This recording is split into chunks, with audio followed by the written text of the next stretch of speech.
வணக்கம், welcome to stock bounce. தெரிஞ்சவங்க super, தெரியாதவங்க பார்த்து தெரிஞ்சிங்க. ஸோ ஸ்டாக் மார்க்கெட் என்ன நிலமையில் இருக்குன்னு உங்கள் எல்லாருக்குமே தெரியும். சென்செக்ஸ் வந்து கிட்டத்தட்ட 73லேருந்து 72 வந்துருச்சு. நிஃப்டியும் வந்து 22 கிட்ட வந்துருச்சு. ஸோ ரெண்டுமே வந்து பியர் வந்து ரொம்ப பிடிச்சி போச்சு போல இருக்குது. புல்லிஷ் கிடையாது, இட் இஸ் அ பியரிஷ். ஏன்னா ட்ரம்ப்பே வந்து பியரை வந்து கட்டி பிடிக்கிற மாதிரி தான் நிறைய மேகசின்லேயே வந்து ஃபோட்டோவே போட்டிருக்காங்க. ஸோ எதுக்கு இதனால் எவ்வளோ ப்ராப்ளம், ஏன் இந்த ஒரே ஒரு அறிவிப்பால் இத்தனை பிரச்சனைகள் அப்படின்றத நம்ம அப்புறமா பின்னாடி பார்ப்போம். ஸோ என்னென்ன நடந்துகிட்ருக்கு ஷேர் மார்க்கெட்டில், என்னென்ன புதுசாக விஷயங்கள் நடந்துகிட்ருக்கு அப்படின்றத பார்க்கலாம். ஸோ இந்த ரிச் பிகம்ஸ் ரிச், போர் பிகம்ஸ் புவர். பணக்காரன் ஆகிட்டே போகிறான், ஏழை ஆகிட்டே போகிறான். இந்த கான்செப்ட் எப்பவுமே எனக்கு வந்து 100% அக்செப்டபிள் ஒரு விஷயந்தான். பட் இதையும் தாண்டி வருஷம் நம்பர் ஆஃப் பில்லியனர்ஸ் லிஸ்ட் வந்து இன்க்ரீஸ் ஆகிட்டே இருக்குது. நான் சொல்கிறது பர்டிகுலராக நம்ம கண்ட்ரியில். ஸோ இதுக்கான காரணம் பார்த்தினாக்கா, ஃபஸ்ட்டு வந்து ஓப்பனாக சொல்லணும்னா, இப்போ ஒரே ஃபேமிலியில் அப்பா ஒரு பிஸ்னஸ் எடுத்து பண்ணுறது, ஒய்ஃப் ஒரு பிஸ்னஸ் எடுத்து பண்ணுறது, பையன் ஒரு பிஸ்னஸ் எடுத்து பண்ணுறது. ஸோ இவங்களே வந்து பிஸ்னஸை பிரிச்சிக்கும் போது ஸோ ஒரு பணக்காரன்ற இடத்துல 3 பணக்காரங்களாம் டிவைட் ஆகிடுறாங்க. இது ஒரு கான்செப்ட், இதில் தான் மேக்ஸிமம் நடக்குது. பட் அது தாண்டி சில நல்ல விஷயங்கள் நடந்திருக்கு. நிறைய பேர் ஸ்டார்ட் அப் பண்ணி ஆஸ் அ ஸ்டார்ட் அப் என்டர்பிரனர்ஸாக அதாவது ஒரு 5 இயர்ஸ் 6 இயர்ஸ்லேயே நல்ல ஹார்ட் ஒர்க் பண்ணி ஒரு பெரிய லெவலில் ரீச் பண்ணியிருக்காங்க. இதுவும் வந்து பில்லியனர் லிஸ்ட்டில் இன்க்ரீஸ் ஆகிறதுக்கான ஒரு விஷயம். பட் ஃபஸ்ட் பாயிண்ட் வந்து என்னால் அக்செப்ட் பண்ணிக்க முடியாது. பட் செகண்ட் பாயிண்ட் உண்மையிலேயே வரவேற்கத்தக்க விஷயம்.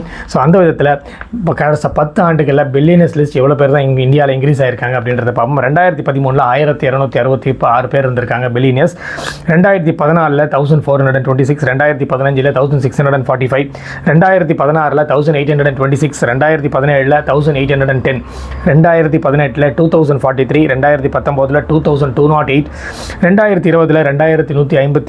2020 2153, 2021 2095, 2022 2755, 2023 2640, 2024 2781, 2025 ஆஸ் ஆஃப் மார்ச் வரைக்குமே 3028. ஸோ சரியான கிராஃபு. எந்த ஒரு விதத்துலையுமே பர்டிகுலராக ஒரு 2-3 இடத்துல மட்டும் கோவிடால் டவுன் ஆயிருக்கு. மற்றபடி பில்லியனர்ஸோட லிஸ்ட் வந்து ஏறிட்டு தான் இருக்குது. இதை பற்றி உங்களுடைய கமெண்ட்ஸ் என்னன்றது மறக்காமல் என்னோட கமெண்ட் செக்ஷனில் கமெண்ட் பண்ணுங்கள். அப்படி யார் தான்ப்பா டாப் பில்லியனர்ஸ் அப்படின்னு பார்த்தீங்கன்னாக்கா, வேர்ல்டு வைஸில் பார்த்தீங்கன்னாக்கா சொல்ல வேண்டியதே கிடையாது. ஸ்பேஸ் எக்ஸோட நிறுவனர், ட்விட்டரோட ஓனர் மிஸ்டர் எலான் மஸ்க் அவர் தான், வித் $342 பில்லியன். அதுக்கு 2வது பொசிஷனில் ஃபேஸ்புக் மெட்டாவோட owner Mark Zuckerberg with $216 billion. 3வது பொசிஷனில் அமேசானோட சிஇஓ ஜெஃப் பெசாஸ் $215 பில்லியன். இந்தியாவில் எடுத்துக்கிட்டாக்க முகேஷ் அம்பானி 18th பொசிஷனில் $92.5 பில்லியன். கௌதம் அதானி 28th பொசிஷனில் $56.3 பில்லியன். 3வது பொசிஷனில் ஜிண்டால் ஃபேமிலி, அதாவது சாவித்ரி ஜிண்டால் அண்ட் ஃபேமிலி, அவங்களோட 48th பொசிஷன் $35.5 பில்லியன். சரிங்களா? ஸோ ட்ரம்ப்போட டேரிஃப், ஸோ உலகம் முழுக்க இதான் பேச்சு. எல்லா பேப்பர் எடுத்தாலும் இதான் பேச்சு, எந்த மேகசின் எடுத்தாலும் இதான் பேச்சு, எந்த நியூஸ் எடுத்தாலும் இதான் பேச்சு. ஏன்னா பொருளாதாரம் ரொம்ப முக்கியம். பொருளாதாரம் இல்லை என்றால் இந்த நாடுகளில் இந்திய நாடுகளில் எந்த நாடுமே வளர்ச்சி அடைய முடியாது. அடிப்படை பேசிக்கே அப்படி தான். சரிங்களா? ஸோ அந்த விதத்தில் எல்லா கண்ட்ரிக்கும் தாறுமாற ஒரு வரமுறையே இல்லாமல் வந்து வரியை வந்து விதிச்சார். வரி வந்து அதிக விதிக்கிறதுனால எவ்வளோ பாதிப்புகள் ஏற்படுது. ஸோ அதில் பர்டிகுலராக இந்தியா எந்த அளவுக்கு பாதிக்குது, இந்தியாவுக்கு மட்டும்தான் போட்டிருக்காரா. ஸோ வரி விதிப்பு அப்படின்னும் போது நிறைய மேகசின்ஸ்லேயோ நிறைய நியூஸ்லேயோ பார்த்தீங்கன்னாக்கா இந்தியாவை மட்டுமே ஃபோக்கஸ் பண்ணி காட்டுறாங்க. பட் அவங்க மட்டும் பாதிக்கப்படலைங்க. ஆல் ஓவர் வேர்ல்டு எல்லா நாட்டுக்கும். இதை விட இந்தியா தான் என்ன கேட்டாக்கா லீஸ்ட்டுன்னு சொல்லுவேன். ஒன்றும் கேட்டாக்கடா லீஸ்ட்டில் பெஸ்ட்டு. இப்போ லீஸ்ட்டில் வரிக்கு விதிச்சிருக்காரு, அதனால் பெஸ்ட்டாக அவங்களால பர்ஃபார்மன்ஸ் பண்ண முடியும்னு அந்தளவுக்கு கூட நான் சொல்லுவேன். பட் இதையும் தாண்டி சில நாட்களுக்கு பயங்கரமான வரி விதிச்சிருக்காரு. அது எந்த அளவுக்கு பாதிக்க போடுது அப்படின்றத அப்கமிங் 25, 26, 27 ஃபினான்ஷியல் இயரில் தான் அதோட பாதிப்பு தெரிய வரும். So existing tariff for India வந்து 3% இருந்தது. டேரிஃப் ஃப்ளெக்ஸ் எக்ஸம்ஷன் வந்து 22% இருந்தது.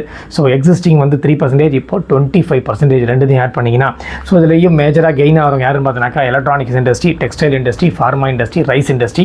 இது ஆஸ் ஆஃப் டுடே. இது ஃபியூச்சரில் மாறலாம். சரிங்களா? இன்னை வரைக்கும் இவங்க தான் கெய்னர்ஸ். யார் மேஜர் லாஸஸ்ன்னு பார்த்தீங்கன்னாக்கா ஷிம்ப், அதாவது சீ ஃபுட்ஸில் மேஜராக லாஸ் ஆகும். Exports, corporate exports, medical devices exports, gold ஜுவல்லரியில் எக்ஸ்போர்ட்ஸு. ஸோ இவங்க எல்லாமே மேஜர் அடி வாங்குறாங்க. ஸோ உண்மையிலே இந்த எக்ஸிஸ்டிங் டேரிஃபும் நியூ டேரிஃபும் மாற்றினதுனால எந்தெந்த கண்ட்ரிக்கு தான் பேர் பாதிப்பு அப்படின்றத பார்த்துடலாம். சைனாவில் எக்ஸிஸ்டிங் வந்து 32%, இப்போ நியூவாக வந்து 65% போட்டிருக்காரு. வியட்நாமில் வெறும் 4% தான் இருந்தாங்க, இப்போ 47% பார்த்துங்க எந்த அளவுக்கு ஒரு பயங்கரமான வரி விதிப்பு அப்படின்ட்டு. அப்போ என்ன ஆகும்னா இதனால் நியூவாக வர ஆர்டர்ஸ் கேன்சல் ஆகிறது கூட பிரச்சனை இல்லை, ஏன்னா அதனால் எதுவும் பேமெண்ட் டிரான்சாக்ஷன் எதுவும் நடந்திருக்காது. எக்ஸிஸ்டிங் ஆர்டர் கேன்சல் பண்ணிடுவாங்க. ஸோ அப்போ யாருக்கு பாதிப்புனா பையருக்கும் பாதிப்பு, செல்லருக்கும் பாதிப்பு. ஸோ இதை பற்றி அவர் யோசிச்சாரா இல்லையான்னு கூட தெரியல. தாய்லாண்டில் எக்ஸிஸ்டிங் 2%, நியூ டேரிஃப் வந்து 37%. இந்தோனேஷியாவில் எக்ஸிஸ்டிங் டேரிஃப் 5%, நியூ டேரிஃப் 36%. ஜப்பானில் எக்ஸிஸ்டிங் டேரிஃப் 9%, நியூ டேரிஃப் 32%. கொரியாவில் எக்ஸிஸ்டிங் 9%, நியூ டேரிஃப் 31%. இந்தியாவில் எக்ஸிஸ்டிங் 3%, நியூ டேரிஃப் 25%. தைவானில் 1% எக்ஸிஸ்டிங், நியூ டேரிஃப் 24%. மலேசியாவில் 1% எக்ஸிஸ்டிங், 19% நியூ டேரிஃப். பிலிப்பைன்ஸில் எக்ஸிஸ்டிங் 1%, நியூ டேரிஃப் 16%. ஆஸ்திரேலியாவில் 1% எக்ஸிஸ்டிங், நியூ டேரிஃப் 10%. சிங்கப்பூரில் existing tariff 0.1%, new tariff 6%. So நம்ம country மட்டும் நினச்சிட்டு இருக்காதிங்க, வேர்ல்டு ஃபுல்லாகவே இது மூலயமா ஒரு கதி கலங்கிட்டு தான் சொல்கிறோம். இதுக்கு எப்படி விடிவு காலம் வருமா அப்படின்றது நம்ம வெயிட் பண்ணி தான் பார்க்க வேண்டும். சரிங்களா? ஸோ இதுலேயும் வந்து பார்த்தீங்கன்னாக்கா இந்த இவ்வளோ பிரச்சனையிலையும் இவ்வளோ டேரிஃப் ரேட்லையும் சில செக்டார் நான் வந்து கெய்னர்ஸ்னு சொல்லலாம் இல்லையா, அதில் மேஜர் கெய்னர்ஸ்னு பார்த்தீங்கன்னாக்கா இப்போதைக்கு ஃபார்மா செக்டார் தாங்க. ஸோ இந்த ஃபார்மா செக்டாரில் எந்தெந்த கம்பெனி தான் இருக்குது, யூஎஸ்க்கு எந்த கம்பெனி தான் அதிகமாக எக்ஸ்போர்ட் பண்ணுது அப்படின்னு பார்த்தீங்கன்னா major contribution in financial year 25ல் பார்த்தீங்கன்னா கிளாண்ட் ஃபார்மா தான் ஹையஸ்ட்டில் இருக்காங்க 54%, Biocon 50%, Zydus Life Sciences 45%, Dr. Reddy's 43%, Lupin 35%, Sun Pharma 30%, Cipla 28%. So இவங்க தான் மேஜர் கான்ட்ரிபியூட்டர்ஸ். ஏன் இதுக்கு ஸ்டாக் மார்க்கெட்டோட நான் ரிலேட் பண்ணுறேன்னா, நிறைய பேர் இந்த கம்பெனிஸ்லாம் வச்சு இப்போ பயந்துட்டு இருப்பீங்க, என்னடா வித்துடலாமா இல்லை ஹோல்ட் பண்ணலாமா இல்லை என்ன பண்ணுறது ஒரு கன்ஃபியூஷனில் இருந்திருப்பீங்க. ஸோ இப்போ தெரியும் என்ன தான் டேரிஃப் ரேட் இன்க்ரீஸ் பண்ணாலும் இவங்க வந்து இப்போதைக்கு கொஞ்சம் சேஃப் சைடில் தான் இருக்காங்க. அதுக்காக ஒரேடியாக நீங்கள் கண்மூடித்தனமாக நம்பிட வேண்டாம். ஏன்னு சொல்கிறேன்னா டெய்லி பாருங்கள் மேம், ஏன்னா இப்போ அவர் வந்து ஒரு நாளைக்கு 2 விஷயத்த சொல்கிறார். காலையில் ஒரு நியூஸ் சொல்கிறாரு, மதியானம் ஒரு நியூஸ் சொல்கிறார், ஈவினிங் ஒரு நியூஸ் சொல்கிறார். ஒரு நாளைக்கு 2 இல்லைனா 3 நியூஸ் சொல்கிறார். எப்போ என்ன சொல்ல வராருன்னு தெரியல. ஸோ நம்மளும் வந்து கொஞ்சம் அலர்ட்டாக இருக்கிறது நல்லது. ஏன் தெரியுங்களா, எப்பயுமே சொல்கிறது தான், ஷேர் மார்க்கெட்டை பொறுத்த வரைக்கும் நீங்கள் மட்டுமே ஃபைனலாக டிசைட் பண்ணணும். நான் சொல்கிறேன், என் ஃப்ரெண்டு சொல்கிறாரு, உங்கள் ஃப்ரெண்டு சொல்கிறாரு, உங்கள் மாமா சித்தப்பா சொல்கிறாருன்னு டிசைட் பண்ண வேண்டாம். ₹1 இருந்தாலும் 1000 ரூபாயாக இருந்தாலும் அது உங்களோட அமௌண்ட்டுன்றதை என்றைக்குமே மறந்துடாதீங்க. சரிங்களா? ஸோ இந்த டேரிஃப் ரேட் முடிச்சோன்னா வேறு என்ன பார்க்கலாம் அப்படின்னா ஐபிஓ உங்களுக்கு தெரியும், இனிஷியல் பப்ளிக் ஆஃபரிங். ஒரு ஷேர் மார்க்கெட்டுக்குள்ளே ஒரு கம்பெனி உள்ளே வரதுக்கு முன்னாடி ஐபிஓ பண்ணுவாங்க, ஒரு இஷ்யூ சைஸ் அனௌன்ஸ் பண்ணுவாங்க. ஸோ இது வரைக்கும் ஆஸ் ஆஃப் டுடே வரைக்கும் ஹையஸ்ட் இஷ்யூ பண்ணது ஐபிஓவில் பார்த்தீங்கன்னாக்கா அவங்க யாருன்னு பார்த்தீங்கன்னாக்கா ஹுண்டை மோட்டார்ஸ் தான். உங்களுக்கே தெரியும் 2024 பண்ணாங்க. இப்போ புதுசாக டாடா கேபிட்டல் வந்து இஷ்யூ சைஸ் கொடுத்துருக்காங்க, உள்ளே வர போகிறாங்க 18,000 கோடிக்கு. ஸோ 18,000 கோடிக்கு அவங்க இஷ்யூ சைஸ் அனௌன்ஸ் பண்ணாங்கன்னா இவங்க தான் 4th லார்ஜஸ்ட். அப்போ முன்னாடி யார் 3 இருக்கிறது பார்த்தீங்கன்னாக்கா ஃபஸ்ட் பொசிஷன் ஹுண்டை மோட்டார்ஸ் 27,870 கோடிக்கு இஷ்யூ பண்ணாங்க.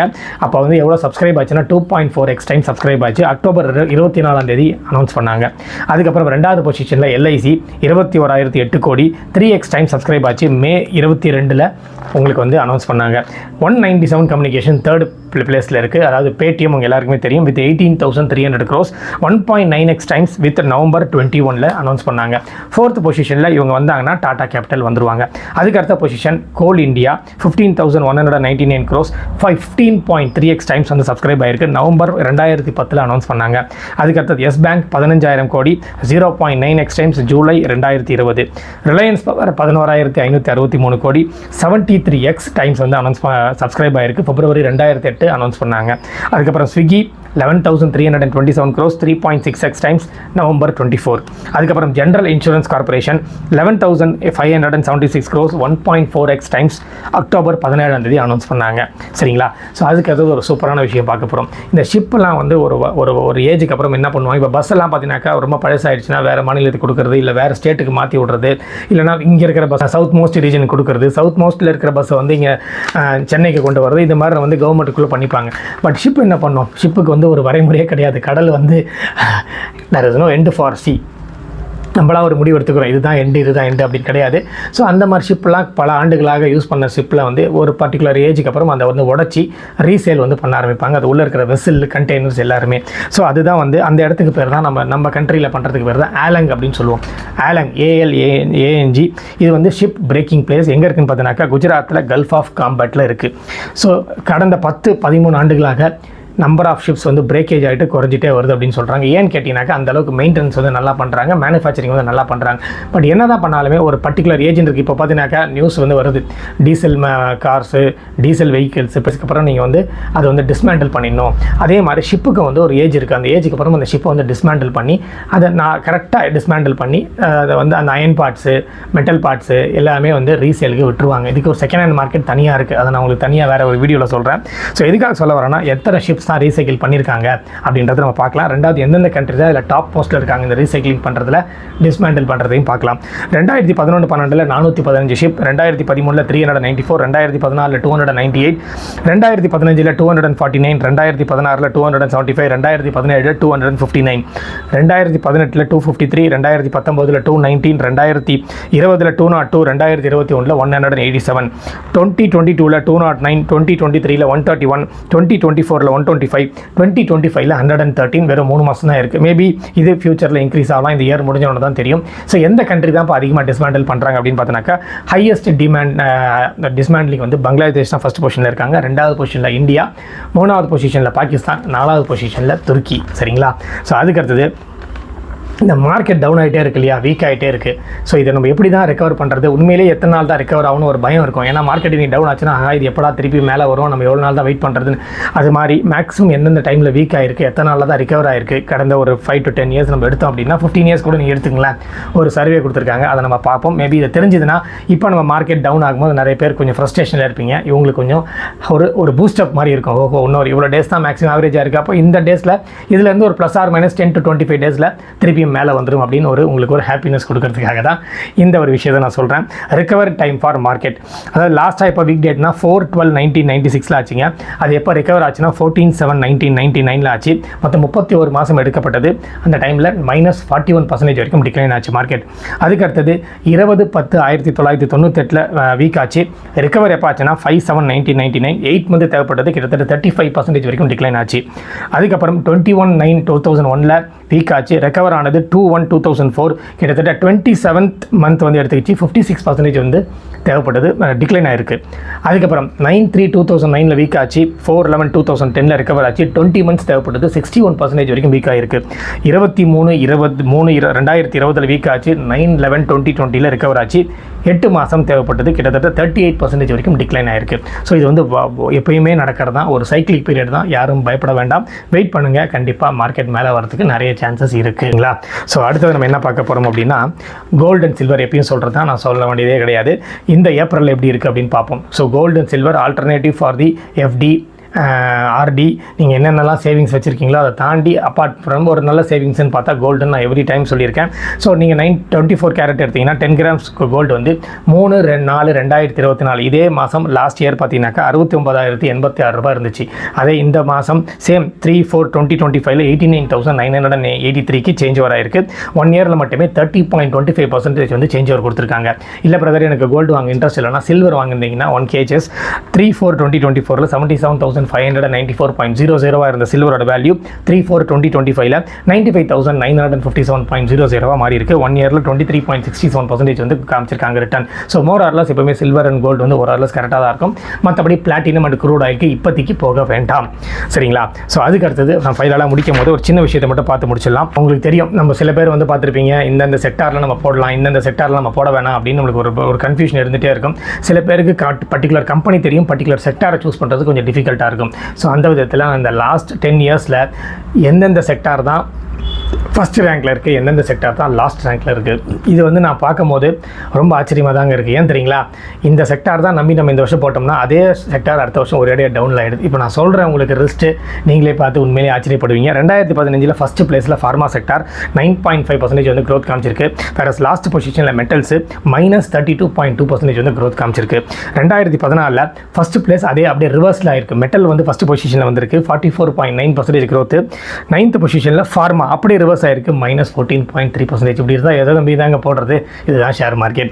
2017 ஃபஸ்ட் பொசிஷனில் ரியல் எஸ்டேட் வித் 101.0%, லாஸ்ட் பொசிஷனில் ஃபார்மா வித் -6.7%. 2018 ஃபஸ்ட் பொசிஷனில் ஐடி வித் 24.9%, லாஸ்ட் பொசிஷனில் ரியல் எஸ்டேட் வித் -33.2%. 2019 ஃபஸ்ட் பொசிஷனில் ரியல் எஸ்டேட் 25.7%, லாஸ்ட் பொசிஷனில் மெட்டல்ஸ் வித் -10.7%. 2020 ஃபஸ்ட் பொசிஷனில் ஃபார்மா 60.5%, நைன்த் பொசிஷனில் பேங்கிங் செக்டார் வித் -2.6%. 2021 ஃபஸ்ட் பொசிஷனில் மெட்டல்ஸ் வித் 69.4%, லாஸ்ட் பொசிஷனில் FMCG வித் 9.3%. 2022 ஃபஸ்ட் பொசிஷனில் மெட்டல்ஸ் வித் 19.5%, லாஸ்ட் பொசிஷனில் ஐடி வித் -26.8%. 2023 ஃபஸ்ட் பொசிஷனில் ரியல் எஸ்டேட் 79.6%, நைன்த் பொசிஷனில் பேங்க் செக்டார் 11.8%. 2024 ஃபஸ்ட் பொசிஷனில் ஃபார்மா செக்டார் 38.9%, நைன்த் பொசிஷனில் FMCG வித் -0.9%. ஸோ ஃபைனலாக 2025 ஆஸ் ஆஃப் டுடே ஃபஸ்ட் பொசிஷனில் மெட்டல் 4.4%, லாஸ்ட் பொசிஷனில் ரியல் எஸ்டேட் -20.7%. ஸோ பாருங்கள், எந்த ஒரு செக்டாருமே நம்பி நம்மளால் இறங்க முடியாது. இன்றைக்கி நீங்கள் டாப்னு இருக்கிறது அடுத்த நாள் லாஸ்ட் ஆகிடுது. நீங்கள் அந்த டைமில் லாஸ்ட்டாக இருக்கிறது அதுக்கு அடுத்த வருஷம் வந்து டாப் ஆகிருக்கு. ஸோ இது எப்படி நம்ம எடுத்துக்கிறதுன்னு தெரியாது. இதுதான் ஷேர் மார்க்கெட்டோட கிராஃப். இது என்றைக்குமே நம்மளால் ஜட்ஜ் பண்ணவே முடியாது. எதுக்கு சொல்ல வரேன்னா, ஐடியாஸை கேதர் பண்ணுங்கள், அனாலிசிஸ்லாம் எடுத்துக்கங்க, பட் டிசிஷன் வந்து நீங்கள் மட்டுமே எடுக்கணும். அதுக்காக தான் நான் எப்பயுமே சொல்கிறேன். ஸோ அடுத்த ஒரு ஃபேண்டாஸ்டிக்கோட சந்திக்கலாம். I request every one to subscribe and watch my channel.